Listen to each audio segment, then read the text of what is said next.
Hello and welcome to episode 1 of A VO's Journey. My name is Anthony Pica and I am your host. I'm going to try to be, and we're going to get this thing kicked off. For this first episode, I'm going to be talking about what I plan on doing with the show, and hopefully I can offer a lot of help to a lot of voiceover artists.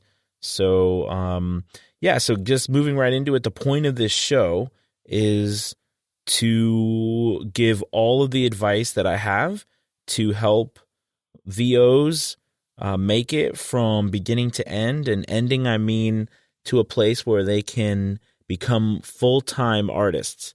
So the hope is that by this time, next year, 2 years, 5 years down the road, you'll be able to go full time at this. So that is the goal, and that is the point of this podcast. So just to start off telling you a little bit about myself, I have been, I've been acting, teaching, and doing voiceovers for like my entire adult life. So it is what I love to do. I do a lot of live theater, and I teach. That is my day job. And I'm a high school teacher, and I also teach technical theater. So I love doing that.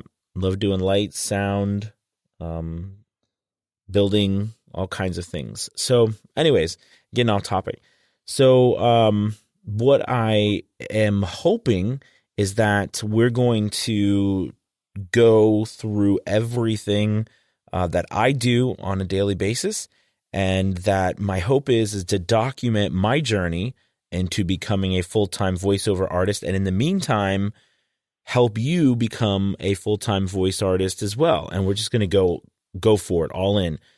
I listen to a lot of people, a lot of coaches, and there's a lot of awesome ones, and I could rattle off a bunch of names, but I won't. But what I want to do is I want to be really transparent with all of you on finances and what is happening with clients and what I'm actually doing, physically doing, day in and day out, and the results that I'm getting, the wins, the losses, the triumphs and failures, if you will, so that you can get an idea of how this is actually playing out for real. There's a lot of people who do similar things, but I've not really come across someone who's actually gone into, hey, I just did this. This is what happened. Hey, this is the monotony. Hey, this is just a big failure. Hey, I'm trying this. I'm dumping that. All that kind of stuff. This is what happened, and so forth, and then actually talk about it and tell people about it, and then hopefully start a dialogue about what other people are doing. So that is my plan for this, and hopefully also we're going to have some guests that we can interview. I've got people lined up. Well, I've got them lined up in my head. We'll just put it that way. And hopefully with a little coaxing, we'll get them on the show and go from there. So, So anyways, that's kind of where I am with the show and what I hope to do. Tonight, I want to talk about kind of what the overall purpose is for what I want to accomplish, or why I want to be a full-time voiceover artist. And my suggestion to you, before you go down this journey, you might already have started. You might be thinking about becoming a voiceover artist. You might be thinking about wanting to change jobs. You might be tired and just fed up with the daily grind.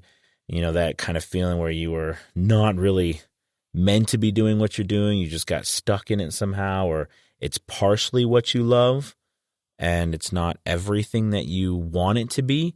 But so you have this desire, this urge to do something else, to do more, or to be more than what you currently are. So I basically, when I first started out as an actor for the stage, I fell in love with it right away. I can remember when I first got up on stage, I was in high school, and I did a production of Guys and Dolls, and I went up on the stage, and I was a straight up goofball. I don't know how they actually let me stay in this show, but what I remember from that show was I had a solo. I was Nicely Johnson. I don't know if anybody's seen Guys and Dolls, the movie with Frank Sinatra, Marlon Brando, or any of the musical, because the movie was a musical. But I was Nicely Johnson, and there's a piece in there called "Sit Down, You're Rocking the Boat" that I did, and I started the show. It was blocked and choreographed really well, I thought, at least looking back on it. And I sang the song, and every night, after hearing the audience cheer, I got addicted. I fell in love with it. I fell in love with the performance. I fell in love with the idea of taking people and for a moment or a couple of moments or a couple of hours, helping them forget about the real world and their troubles and all the stuff that was going on, and helping them have fun through whatever I was doing, whether it was happy or sad. And to this day, it's what I love the most, is creating a world where people can go to and live through another person and just enjoy life without worrying about all the other crap that we have to deal with day in and day out. So anyways, after that spiel, let me tell you about how voiceover plays into it. So anyways, I don't know, maybe there's some similar people out there that have this kind of story, but basically I'd been acting for a while, and, that wasn't really paying the bills. And I was either going to take a plunge. I was engaged to a wonderful woman, and I decided to ask, I'm engaged, so of course I asked her to marry me, but I made a decision that I wanted to have a home and a family and not travel around. And as you become more of a serious actor, you've got to really go where the work is. And at that time, I was not living in New York or Chicago or LA. So, I decided to do something different. I've always loved to teach. I've always loved to help other people. And so I started teaching, and my wife happened to be a teacher at the time as well. So it kind of worked out. And anyway, so that's how I became a teacher. And through that, I taught theater, and then I taught technical theater, and but I still had this craving to be an actor. So of course I did community theater here and there, and I worked with some old friends, and I would go for sometimes summer times and do stuff. But I came into voiceover. Just quite happenstance. I had a friend who I was doing a show with him. We were doing a Neil Simon, The Odd Couple, and we were bunking together. And he had his laptop, and he was basically, we would, at nighttime after rehearsal or whatever, we'd be back in our apartment, and he'd pull out his laptop and a microphone and literally start recording commercials that he would submit to the radio station or whatever. And, I was like, what is this witchcraft? So I didn't understand it, but I was just blown away by it. And from that point on, I was really kind of fascinated, and I started getting into it.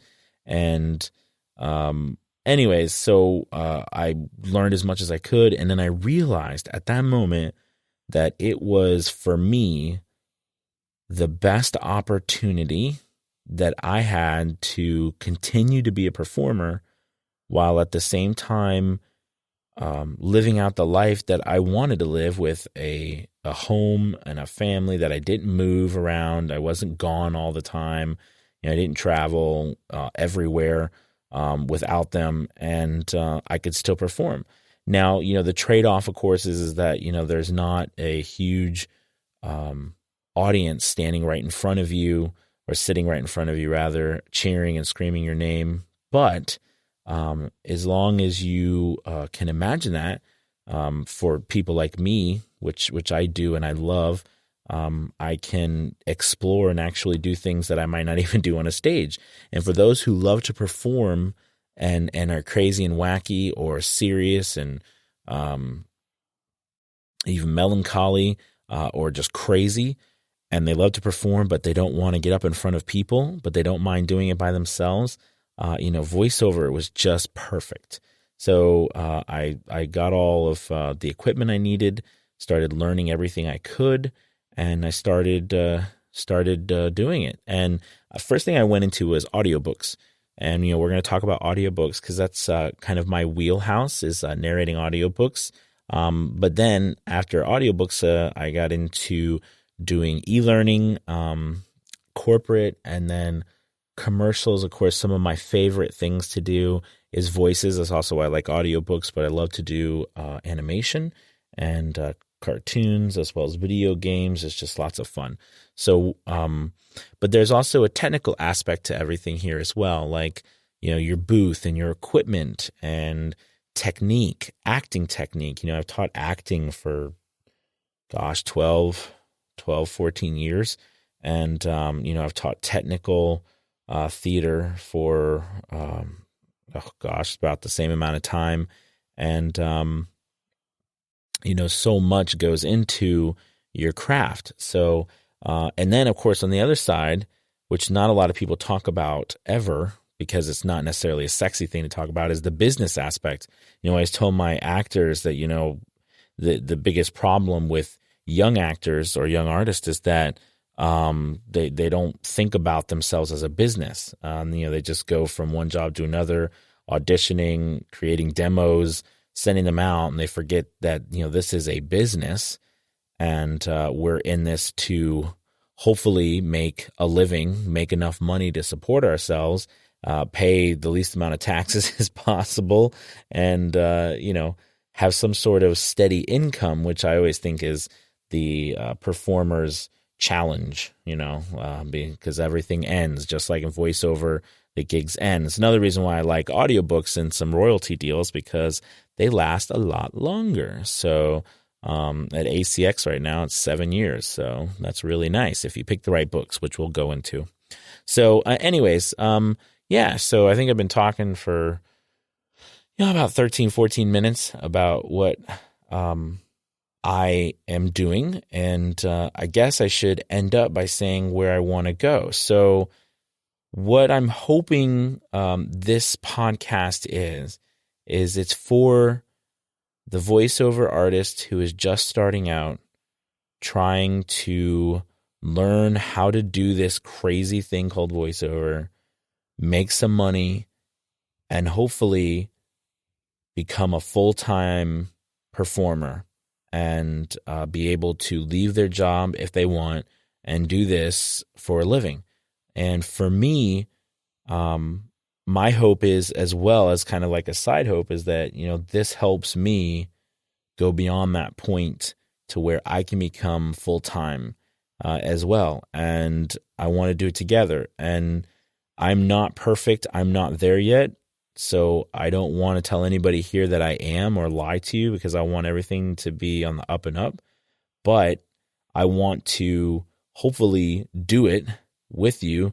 And I know that if, we together go on this journey and we try stuff and, we document it and go back and try other stuff and keep working and working, that we'll make it. And I've got loads of ideas, lots of energy, and lots of stuff to narrate. So I'm really, really excited.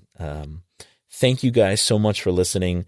On a side note, I don't even have a tag or I don't have anything to drop on this. It's just me talking. So God, if you've stuck with me this long, thank you. Thank you so much. This is just the first episode. So I'm kind of just laughing at myself making it through here. And hopefully I will get way better and you can stick it out with me. And then, we can make something out of this. So, so anyways, so the next podcast, I really want to get into setup and equipment and stuff that I use, and kind of give a little tutorial about how I set up my first booth with like literally under $100. And even now, I really literally record in that same structure. Of course, I've modified it now over the time, but I've had no reason to change. Whisper rooms, or everybody wants a whisper room, and they're wonderful. I'm not saying they're not.